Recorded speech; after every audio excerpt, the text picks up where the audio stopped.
With the off-season about to get started in earnest, I think it's time to take a look at Sean Marks and what Sean Marks has done here for the Brooklyn Nets so far in his tenure, and whether or not this offseason in particular is going to end up defining what it really means when we think about Sean Marks as the general manager for the Brooklyn Nets. We're going to get into all of that, but first, the theme music.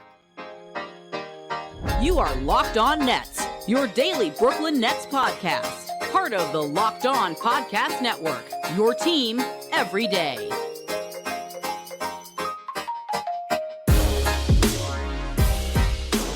Brooklyn, yo. All right, welcome back to the Locked On Nets podcast on the Locked On Podcast Network, your team, the Brooklyn Nets, every single gosh darn day, even during the offseason. Want to thank you actually for making us your first listen of the day, making Locked On Nets your first listen of the day, free and available on all platforms. Got you covered there. Also over on YouTube, go check us out on YouTube, climbing up those YouTube charts. Really appreciate everyone that's jumped in with the comments. Love seeing those every morning. Wake up and read those every single morning. If I don't respond every morning, it isn't for lack of reading them. So keep throwing them in there. Try to get to them during the day as well. So again, thanks for making us your first listen, free and available on all platforms. Thanks for making us your first stop over on YouTube. Also, I'm Doug Norrie, owner-operator DFSR.com. If you need projections for FanDuel or DraftKings, go to DFSR.com. Got you covered over there. No Adam Armbrecht on the show today. He's enjoying a much-needed couple days off after he was, you saw one set of footprints in the sand for the Locked On Nets podcast late last week, early this week. That was Adam Armbrecht carrying everybody. So he's off for the end of this week. We'll be back again together starting next week. Wanted to ask a couple quick warning on this one. Recording this one on Thursday afternoon prior to Game 6 of the championship. I was not going to record during the game because I wanted to be able to watch it. So if I just avoid saying, hey, the Warriors might have won this thing, or it's headed back to Golden State for Game 7, it's just because we recorded it before the game started. So just a little housekeeping note on that one. It just letting you know, I'm rooting for the Warriors going into this one. So in case it was anyone is wondering how I'm feeling on the back end of whatever happened here on Thursday, wanted to get into, sort of a off-season primer, like thinking about the off-season, thinking about how, the finals are about to either did wrap up or about to wrap up, draft coming, not too far away here, free agency starting end of the month. It's all sort of about to happen. And was just thinking about, like, a lot of times the way we think about teams and the way we think about how people have done for teams, specifically the front office, it happens now. Like, now is the time of year where front offices sort of are made or, make or break. Yeah, I understand that, you have to play out the whole season and there's the trade deadline and there's in-season moves and there's all this other stuff that goes along with it. But this time of year right now, draft, free agency is typically where GM specifically, or if you want to use GM as the proxy for the entire front office and maybe even ownership too, this is where things sort of make or break. And in thinking about that, I started thinking about just like Sean Marks' tenure in general and trying to like rate out like where we are with Sean Marks heading into this offseason. And heading into it was probably just a crucial season for his just tenure as the general manager of the Brooklyn Nets. I don't think his job is necessarily on the line here, but we are in somewhat of a precarious situation where the Nets stand.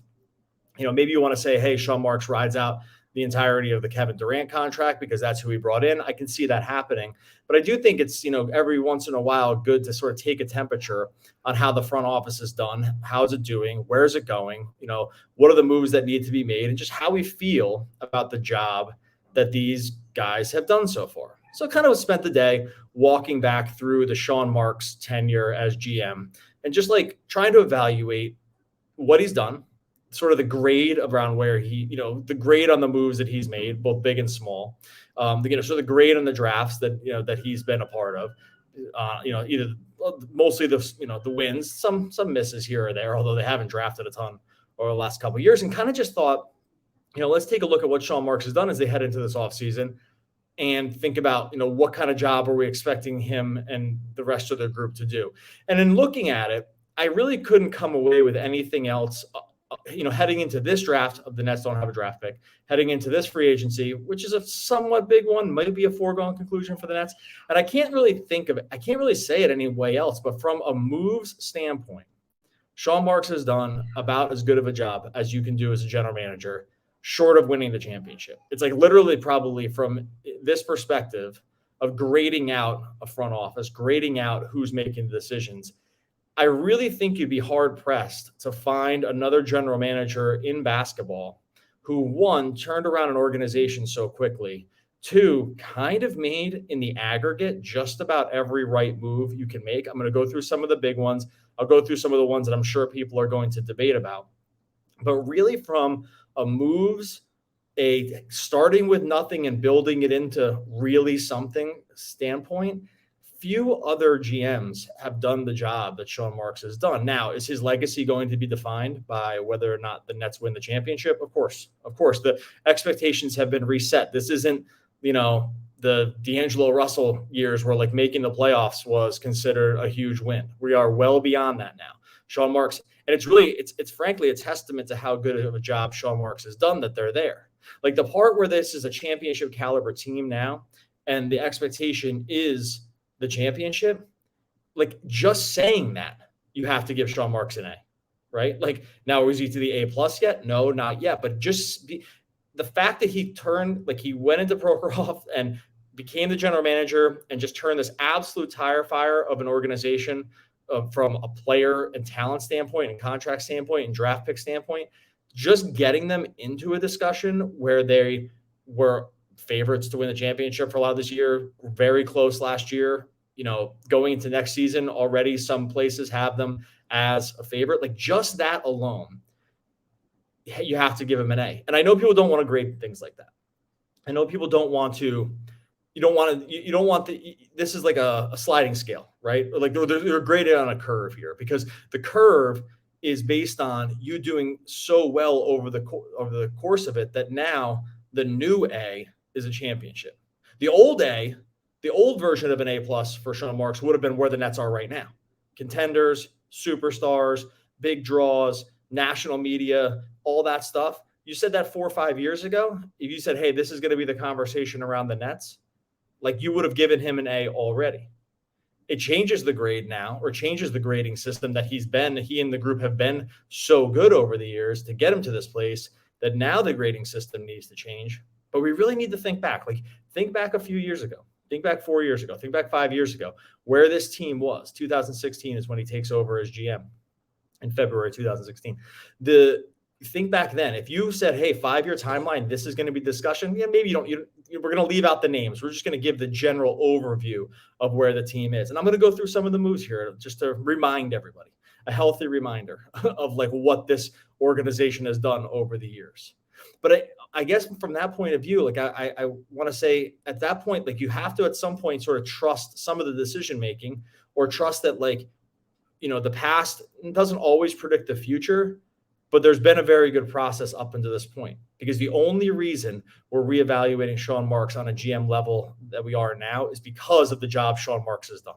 That's it. It's very simple, actually, to me. Should be simple to you too, I think. Like if you knew that this was going to be the outcome 5 years ago, you would have given it an A. You definitely would have given it an A. There's no way around. There's no way people could foresee that long ago where this team was in terms of assets or lack thereof, where this team was in terms of talent or lack thereof, that there was no vision that you could probably use in a rational, insane level to tell yourself, hey, this team's going to be in the championship conversation a couple years from now with like a top 5 player in the top 4, 3, whatever. You want to rank Durant player in the league on the team, national media all the time. There's no way you could have seen it. So from that perspective, I think we have to like really, really not take it easy on Sean Marks, but just remember. That's all I'm saying. Remember what this has been over these years, and remember where it is now, and say to yourself, hey man, this guy has done a phenomenal job. Have we gotten all the way to the A+ territory? No, not yet. But that's the last thing. That's really the last thing now. There's only one more thing to do, which is win the championship. The fact that they put it in this spot is really, really something else. I have a funny quote about this, just in terms of trying to remember what things were like not too long ago for the Nets. Want to go through some of those moves that have gone through over the years. And then this is going to set the stage for some of the moves that, maybe might happen over the course of this offseason. First, I'm going to talk to you about our friends over at Bet Online. BetOnline.net is your number one source for all your betting stats and sports info. You can find all the latest sports developments, news, and odds. There's including the championship matchup. I mean, that might be over for you now. Still got the NHL conference finals, MLB every single night, fight nights on the weekends with MMA and UFC. BetOnline is your continued source for all sports wagering information. They have live betting, esports, and more. You go over to betonline.net. You can see all the trends, all of the action. Bet Online, where the game starts. So as I was looking back through sort of like the Sean Marks tenure, going through all the transactions, some of them like got pretty granular. Not going to go through all those there. Going through the drafts, going through the moves they made. Yeah, no, it wasn't all 100%. There's a lot more wins than losses. Okay. There's a lot more positives than negatives on the Marks resume. But one thing was really funny and it's a nice reminder of where it's a nice reminder of where this thing started. So as I was looking through this, there was an article from New Zealand. Sean Marks is from New Zealand, and there was an article in a not local, but like one of their national sports publications that at the time of his hiring, at the time where Sean Marks took over the front office job for the Brooklyn Nets. And it was basically said something to the idea of Sean Marks inherits or gets worse job in professional sports. Like that was the feeling about what Sean Marks was taking over. And I couldn't help but laugh because this is like what you have to remember. Go back to 2016. Think about who was on this roster. Think about where this team was headed. They're coming off 21 wins. Prokop wasn't going to do the part where they were just going to spend to infinity. Wasn't going to do, and Marks had basically had to say to him, we can't take this win now approach. It's just simply not going to work. But the Nets were such a disaster at that point that like his own media, and they were kind of going to bat for him because it's a very like positive piece around Sean Marks, saying like they love the guy and they want to see him do well and all this other stuff. But the general tenor around what job he was taking was like, oh my God, why could you take this job? Who would want this job? Who would want to be the GM of the Brooklyn Nets? Like they have nothing. The owners in the wind. There was a quote there that like Prokop didn't even know who Sean Marks was. Like the day after he got hired, there was a quote in there about that. I don't know if that's totally true or not. But that was like the general sort of like laughing idea around where Sean Marks was at the time and where the team was, that they were calling it like one of the worst jobs that you could get in a front office in all of professional sports. So that's what he inherited. And so what did he do? What has he done during this time? And some of this can be like a little walk down memory lane. We're not going to go through every single transaction. That would take forever. There's so many micro moves that you make as a front office. There's so many little things. Not going to go through every draft pick, but go through some of the wins here. Because again, there's way more wins than losses. One of the first things he does, draft Caris LeVert, trace that young in a second.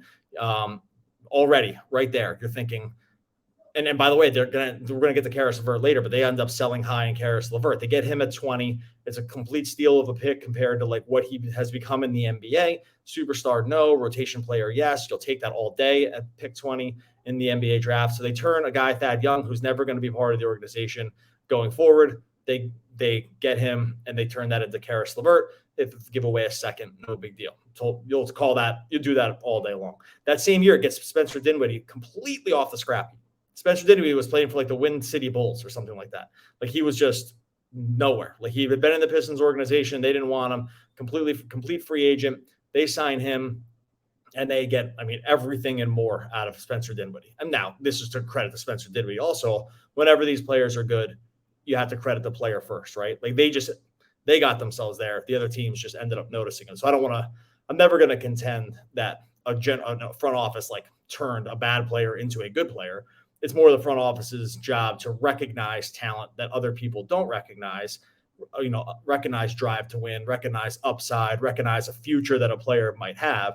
Sean Marks, as time and time again, been and company, the rest of the group too, has been very, very good about these kind of moves, right? Like Spencer Dinwiddie was half out of the NBA.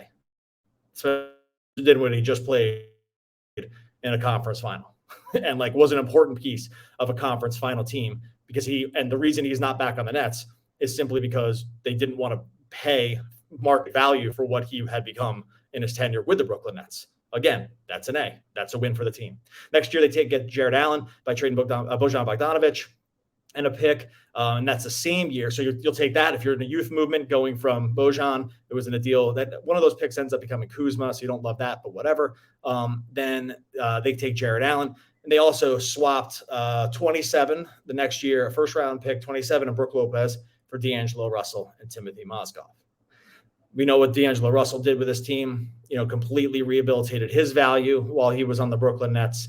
Part of the reason I was bringing up the Sean Marks thing recently is because his name came up about sign and trades when it came to did the Nets do the Lakers a favor? Like who did who a favor? Who got the better of the Warriors, sorry. Who did a better job with the Warriors with the re-signing, the sign and trade around Kevin Durant, where D'Angelo Russell was thrown in there. And then obviously the Warriors spin D'Angelo Russell for Andrew Wiggins. And if the Warriors won the championship, regardless, Wiggins has been a key piece for what they've done. So it had basically come up that, Sean Marks, maybe it's kind of in the eye of the beholder around what you thought about that deal in retrospect around the sign and trade piece. Regardless, at that time that they do that. Other little moves along the way. Remember this one? They trade John Musa in a second for Bruce Brown. That was part of a deal that included Landry Shamet. Like Musa's basically out of the league, a second-round pick. Bruce Brown, again, about to get paid did get paid for what he does pretty well. And they're going to need to probably pony up some dollars here again in the offseason. Everyone would consider this an A+ of a move for, again, a guy who was not going to really see the court, has not really seen the court in John Musa, and a second-round pick to a very valuable, arguably the Nets' third most important player this season in Bruce Brown. Okay, complete and utter win. By the way, I'm not skipping over too many losses. Couple weird ones in there. The Allen Crabbe thing looks a little weird. They had to sign him to the offer sheet. Portland matches, and then they end up trading for him anyway. Marks and those guys just loved Allen Crabbe. I guess you can kind of squint and see it. The money was completely bonkers for for what he ended up becoming, but they were able to get out of that contract at some point too. So, these are some of the high-level moves. There aren't too many losses in here. You want to look at the Taurean Prince move as a loss. By the way, I haven't gotten to the big ones yet, obviously. You want to look at Taurean Prince as a weird one. Sure, I think we kind of liked it as a stretch four. He also never got a chance to really totally get it going with the superstars because remember, he was the first year without Durant. That team was in a weird in-between stage. Harden wasn't there yet. Kyrie only played half the season. It was kind of like the Dinwiddie and LeVert show. And then the bubble happens, and then they take the bubble team. So whatever, this, I can't really credit him for that. So again, I'm spending this mostly on a high level, but just look at those moves. Each time the big ones, these big moves, each time the Nets were the clear winner in these moves. And there's other little ones along the way, but there's no moves you can really look at least for those first years of the rebuild. There's no real moves you can look at where you say to yourself, man, that was a total loss. That just doesn't really exist on his resume, not in any debilitating ones. Maybe there was a couple ones where it didn't end up happening, Tyler Johnson, et cetera. It does, luckily it doesn't happen for him. And every GM has those things on their resume, but you're hard pressed for those first few years, the first really 4 years, you're hard pressed to find a time when Sean Marks took a massive L. If I forgot one, please let me know. I tried to look through almost all the transactions over the last couple of years, or last 5 years. There was no real massive loss. And again, if I'm wrong about this one, stop me. But in all these little build-up moves that Sean Marks is able to do, it's this incremental build towards something really, really good. You have to do it that way if you're going to become a championship team. And in a second, I'm going to talk about, the final moves. Couple L's here recently. Obviously, they're on the resume. Every GM has them. Want to get that in a second. I'll take a quick break. We'll be right back. Okay, obviously, the big one, and really these moves should outweigh really all these other things. The Bruce Brown moves, nice. The draft picks, Jared Allen, Karis LeVert, nice. You'll take them all day long. But they all pale in comparison to be able to sign a guy like Kevin Durant, to be able to sign a guy like Kyrie Irving. Those moves, when you put them on the ledger, you don't count them equally. Like those count for 5 moves. Or like signing Kevin Durant is like signing 15 Bruce Browns or something like that. Like some crazy number, because one, these guys just don't really exist in any great numbers. And two, like these are the franchise changing things. All those other little incremental pieces are nice, and they're nice table setters, and they're nice organizational lifts, and they help you feel good about the direction, and you can see sort of a trajectory of where you're going. But everything pales in comparison to actually landing the big guys. Okay, landing Kevin Durant and Kyrie Irving. All those other little moves, that predated it, lead up to it, and they allow, some players to look at this organization with trust and to say, hey, these guys have their finger on it. They understand what's happening. And if it sounds like I'm praising Sean Marks like crazy, I am, and I'm not. Like this is just what it is, right? This is the history. Again, I want to be fair and balanced here. He has not won a championship yet, so it's not mission accomplished. Just kind of walking through the timeline around like how we feel about his tenure, but landing those two guys on the clean sweep day, that is like kind of the last stop before the last like A+ piece, right? Grabbing those guys. You want to say there's a loss in here? It's that D'Angelo Russell sign and trade was able to free up enough money to bring in DeAndre Jordan for the 4 years and $40 million. That's a loss.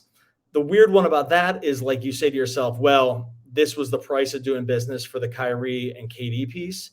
And if that's how you look at it, then it's hard to grade that one fairly. Like, you can't give it an F if it's tied to this other thing, because that's just not how it works. Like, I doubt it was not going to happen. Like, I don't think if they had drawn a hard line in the sand around DeAndre Jordan, like, I don't know if those guys would have walked away.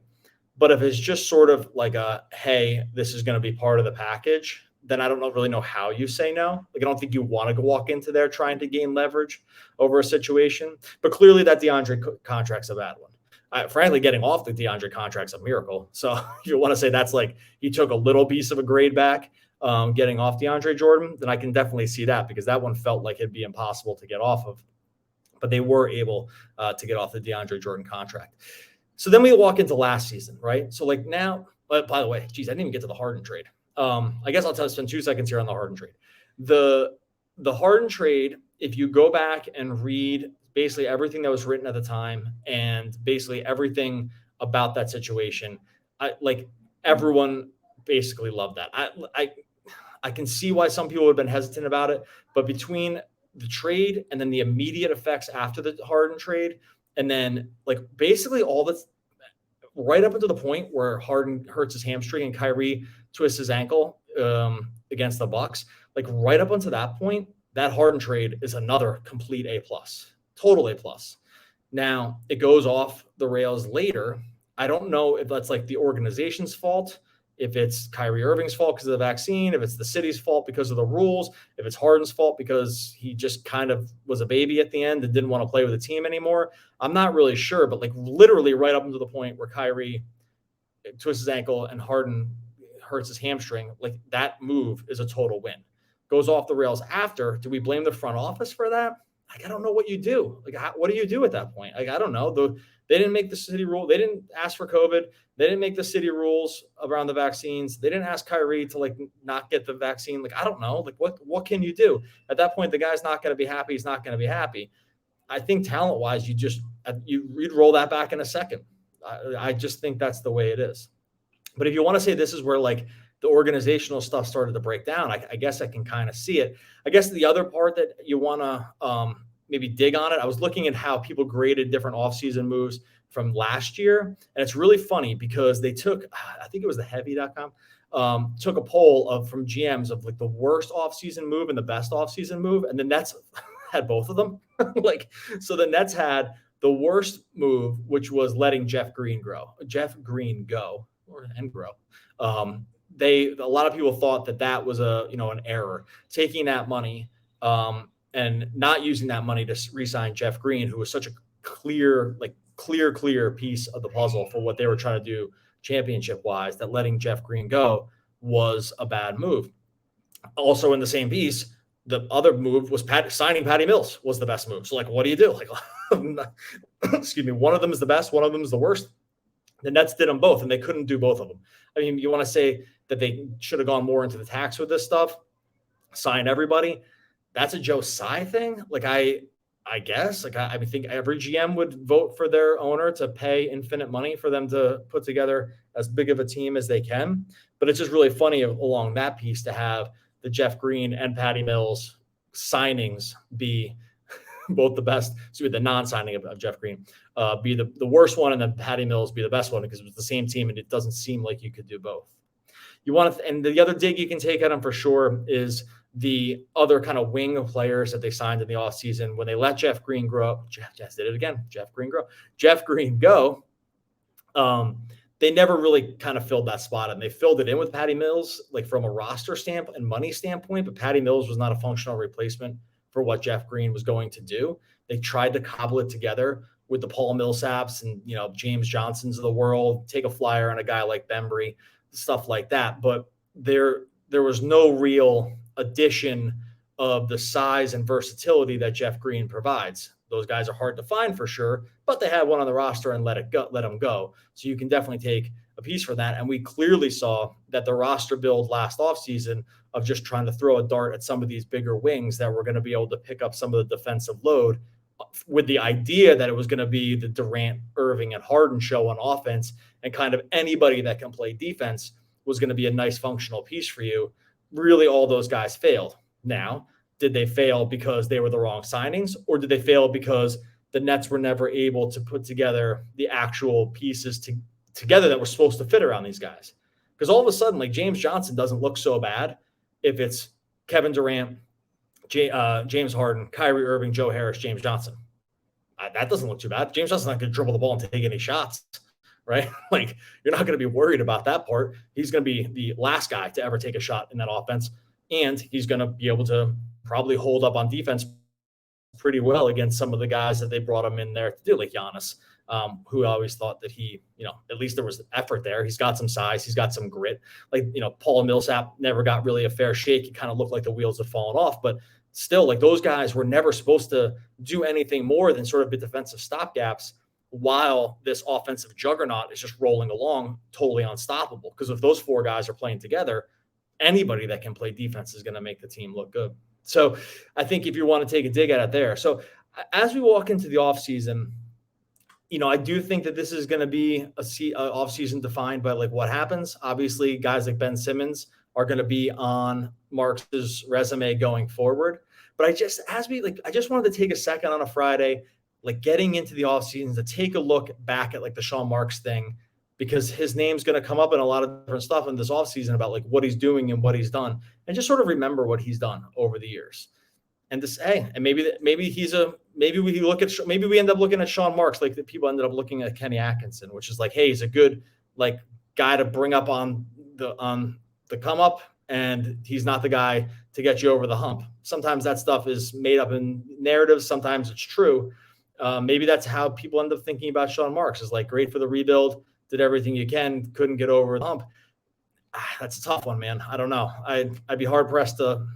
I wouldn't sign over on that feeling about what he's done. I think it's just been too good. I think it's been too good in the aggregate. So as we head into the offseason, I just wanted to look back and, like, some of the moves they made. Remember, hey, it's been pretty good. We've had a pretty good here. Hopefully Sean Marks can make the final moves that they need to do to be able to win the championship.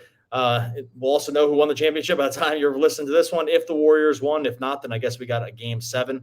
And yeah, the offseason about to really, really start in earnest here. Draft, free agency, we're going to have you covered for all of that as well. Thanks for making Locked On Nets your first listen. Free and available on all platforms. Make sure you subscribe over on YouTube as well. Adam and I will be back again on Monday talking more Brooklyn Nets basketball.